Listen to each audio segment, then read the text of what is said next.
The story of future Trunks has been told to us time and time again. There's the manga, and the special, and the anime, and even Dragon Ball Super. The story of two young men desperately trying to save their home. Until finally, on age 780, future Gohan faces the evil androids one last time. And a few hours later, Trunks finds his master dead on the ground, unleashing the power of the Super Saiyan. Now the world's peace rests on his shoulders, and his mother's time machine. But what drove Trunks to have the determination he needed to become the hope for the future? Was it Gohan's training, or maybe his mother's will? Even though future Trunks' story is one we've seen a dozen times at this point, there's a lot to his tale we never really get to see. So for this, we'll be looking at the short story titled The Lone Warrior, Trunks. It was published in the Bardock Special Film anime comic written by Aya Matsui, one of the writers for the Dragon Ball anime, and it was illustrated by Minoru Maeda, a legendary character designer who worked on Toriyama projects from Dr. Slump all the way to the Trunks special. The whole story is told to us in a first-person view, while Vegeta waits to enter the time chamber a second time right before the Cell games. Trunks recalls various key events from his life. Like many children in his future timeline, Trunks grew up without a father. Death had become a common occurrence in the future, to the point where he was used to it at a very young age. He didn't even know what Vegeta looked like, since there were no pictures of him, either because Bulma had none, or they burnt down along with Capsule Corp long ago. This made it so whenever Trunks thought about his father, he could only picture him from his back, standing right before him and never able to see his face. I continued to stare at my father's back, as if in a trance. Then, suddenly I was driven by an impulse to run after him. Wouldn't father disappear into that endless space the moment he entered the door? I had that feeling. The door closed again without a sound. Looking back, I think it's always been like I was chasing after my father's back. From when I was very little, it's always been that. Still, he was always curious about what he was like, and although he wanted to ask his mother about it, he thought it wasn't manly to. One of the most interesting memories Trunks talks about is the time when Bulma took him to visit Chi-Chi and Gohan. Gohan and Trunks hung out in his room, listening to the radio. The TV and radio stations had been destroyed by the androids, so the only source of information they had regarding those monsters was a pirated radio station called the Artificial Human Report. But that wasn't what Trunks was paying attention to. The decorations around Gohan's room made Trunks feel lonely. He had pictures of his family, of his father, Goku. Perhaps I was drawn to the aura of a full-blooded Saiyan that he had, and the aura of a father, because that was something my own father would have surely had. Goku didn't look like the strongest guy Bulma made him out to be, even when Gohan said that he was even stronger than himself. Trunks just couldn't imagine anyone stacking up to Gohan. He was the only one of Earth's defenders still alive from the androids' attacks. Trunks really admired Gohan, going as far as seeing Gohan's scar as a proud medal of his fights against the androids. The picture of Goku drove Trunks to find out more about his father, finally asking his mother about him while she worked on the time machine. This made Bulma smile, something she rarely did, and revealed to Trunks, he was strong, stern, lonely, and he also did a lot of bad things. There's no doubt that he's in hell right now, but he also had good things about him. He was very proud, and not the kind of person to show his gentleness, but I could tell. Despite everything, Trunks could tell that his mother really did love his father. Yeah, you really do resemble him. Particularly your demeanor, and that mean look in your eye is just like him.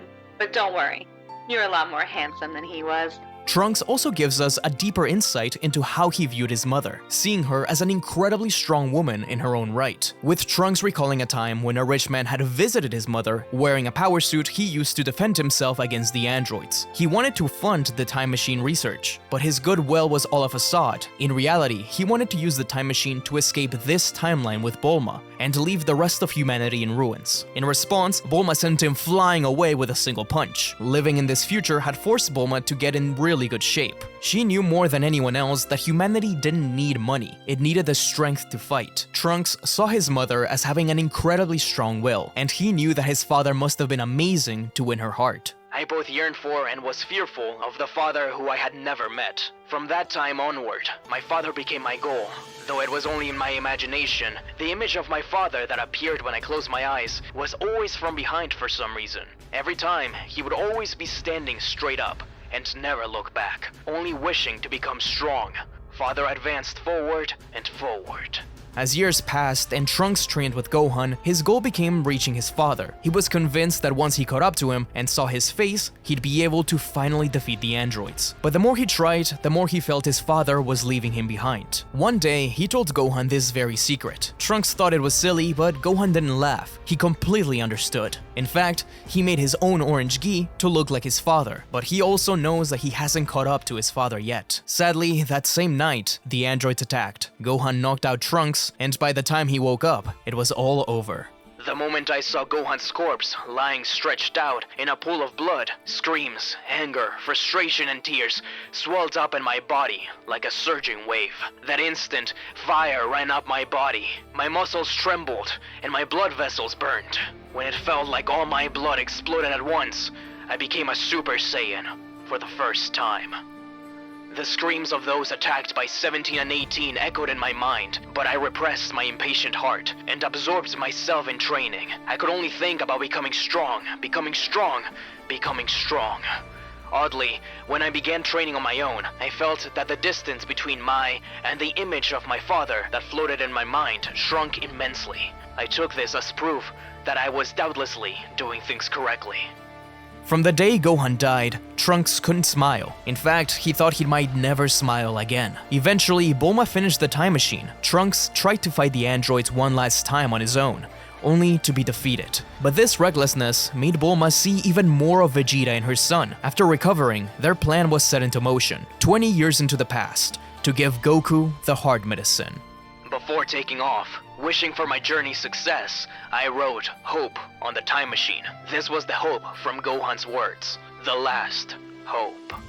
But Trunks did the one thing he was told not to do, interfere further than he should. He defeated Frieza and Cold, but things turned out okay. This was when, for the first time, Trunks came face to face with his father. He was just like my mother said, strong, proud, stern, and seemingly lonely. Startlingly, from behind, he looked just like the father from my imagination. When Vegeta would catch him staring at him, he had to stop himself from saying that he was his son. It was all bizarre. Vegeta was alive, Bulma was young, Gohan was even more of a kid than he was. But above all, the way Bulma and Krillin talked loudly, it was like a family. Trunks even caught himself smiling for the first time in the 3 years since Gohan died. If this is the world his mother was fighting for, then clearly it was a world he wanted to protect. And when he finally met Goku, he finally saw him the way his mother did, a reliable and powerful warrior. Maybe he really could change his future. The next time he returned to the past, things had changed. More androids than his timeline, Goku's heart disease striking at a different time. For Trunks, what stood out the most was the second meeting with his father, where he did nothing to protect Bulma and baby Trunks. He was selfish, endangering everyone's lives as 17 and 18 appeared. My father, who I had yearned for since I was very young, who had been my aspiration, the retreating figure of my father that I had always chased after, was smashed to smithereens. It's really interesting to see Trunks' perception and wishes for what he wanted his father to be shattered before his eyes. We see this in the original story, of course, but actually hearing his thoughts on the matter just hits different, especially when he reaches his breaking point and calls his mother's words on Vegeta a lie, and that he hates his father. But even through that, he wants to save his father from being killed by those two androids. So Trunks has these two conflicting emotions, causing him inner turmoil. We then get the scene of Vegeta and Trunks at the rock formation, after the prince is defeated by 18. He had warned his father not to underestimate the androids, but he didn't listen. Trunks wanted to protect Vegeta, but how could he if he couldn't tell him who he really was? But Vegeta surprised Trunks when he said that for a pure-blooded Saiyan, the stronger their opponent is, the more they want to fight them. This made Trunks realize that Vegeta already knew who he was. If he was distinguishing himself as a pure-blooded Saiyan, then surely he knew Trunks was a hybrid. Beyond that, Vegeta said that he sought something beyond Super Saiyan, which Trunks never even considered. For 3 days, Trunks stood on those rocks, looking at his father's back, still wanting to catch up to him. Once they went to train into the time chamber, Vegeta ignored him, furthering the conflict inside Trunks and actually making him conceited enough to believe that he had surpassed his father and that he could beat Cell with his new Grade 3. But as we know, that wasn't the case. The story ends in the present, 20 hours since Vegeta entered the time chamber. He learned his lesson after being defeated by Cell, and is actually starting to see Vegeta in a different light. Now he's more determined than ever to catch up to his father, saying that if Vegeta's goal is Goku, then his is his father. When I'm able to look at my father's face head on and have him look back at me, then that will be when I am able to grant my wish from when I was young, even if that has to be the battleground between father and son. It's a nice conclusion, even if it was written as supplemental material. Taking into account the relationship at the end of the Cell arc and into Dragon Ball Super, I think it fits quite well, and really punctuates just how interesting the relationships between the Dragon Ball characters can be, and the tragedy of future Trunks. I can fight with cruel pain. And that's Trunks' short story that many people don't know about. I really wanted to share this since it's so rare for us to get something so introspective when it comes to Dragon Ball characters. The actual story is more detailed and longer. You can read it for yourself in the link below. There's actually 2 more short stories, one for Piccolo and one for Vegeta, though they're not as robust. But if you want me to cover them, let me know in the comments. I really wish we could get more Dragon Ball stories like this that explore different parts of the characters' lives. Maybe one day. Anyways, thanks for watching, guys. And if you want more weird Dragon Ball media, be sure to check out my video on the lost and forgotten Dragon Ball specials.